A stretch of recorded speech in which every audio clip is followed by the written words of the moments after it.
Hey guys, welcome to the course intro. This is your moment. You have chosen to jump in to this course to see lasting change in your life and in your marriage. So, the focus on this course is renewal. So, I came up with the name for this course, the renewed husband, based on Romans chapter 12, verse 2. It says, "Do not be conformed to the pattern of this world, but be transformed by the renewing of your mind. Then you'll be able to test and approve what God's will is, his good, pleasing, and perfect will."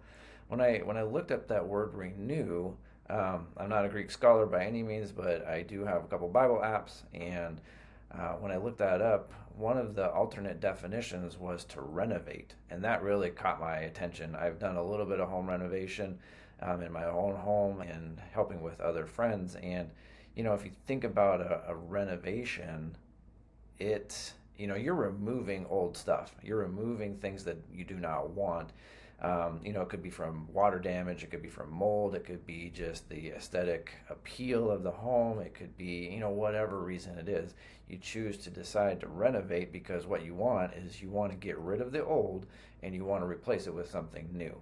And that's really what this course is about. It's about replacing old thought patterns, old behaviors, old attitudes with more Christ-like attitudes, behaviors, and thought patterns that glorify Him and solidify the relationships that are so dear to us, like with our wives and our children.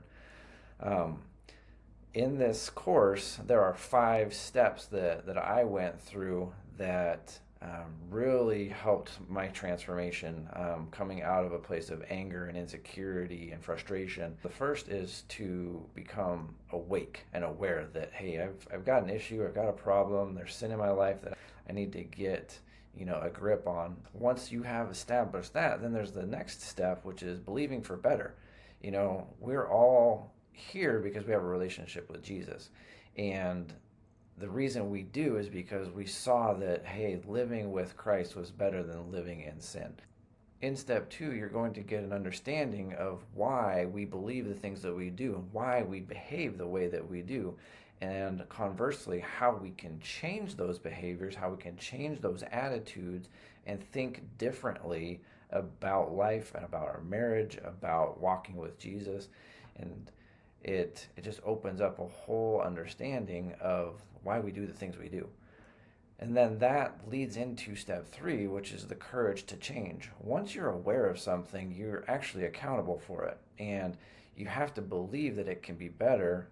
And when you start to believe that it can be better, you actually have to start making decisions that are going to bring about that change. And that takes courage because we're so comfortable with how we've been living life that things are just normal and they're comfortable. And it really does take courage to change some of the things about us, how we've been operating, because we're trying to get different results. The adage goes, if nothing changes, nothing changes. And so you're here because you want to make the change. God is prompting you, He's convicting you. Maybe your wife and your relationship is just, it's kind of a mess. Maybe you're distant from God. There's a whole host of reasons why you might be here. But it's going to take courage to change. And if there's anything that I know about men, we tend to rise to the challenge. We want to become better men. We want to be better husbands. We want to be better fathers, employees, brothers. And this is a call to action. This is a call to actually step into the life that God has created for you. Um, Step 4 is coming to a place of real dependence and discipline. What I realized is I was dependent. I had to be dependent on the Lord for these changes and to sustain them.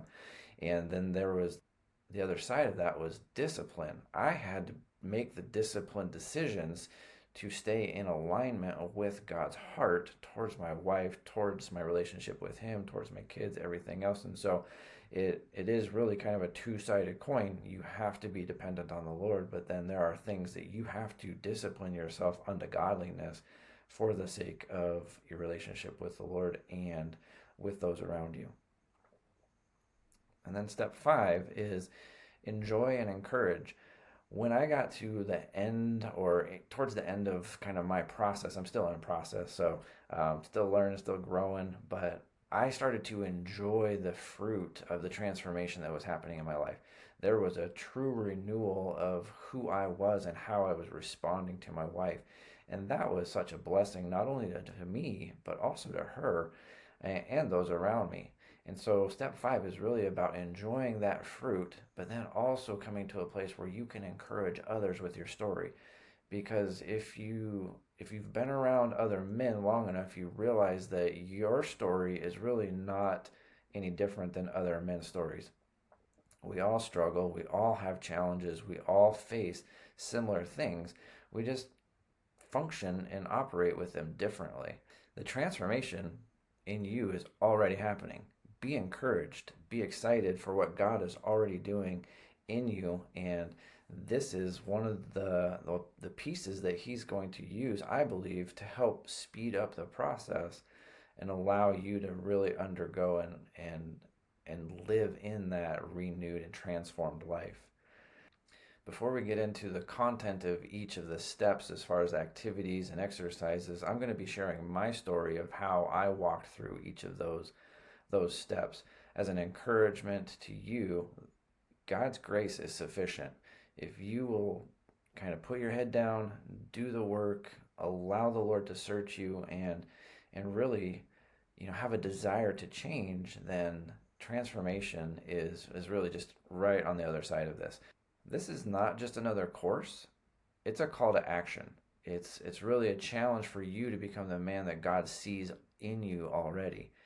You're full of potential, you're full of purpose, and he wants to draw that out and continue to, encourage you and bless you with the gifts and the resources to make that happen.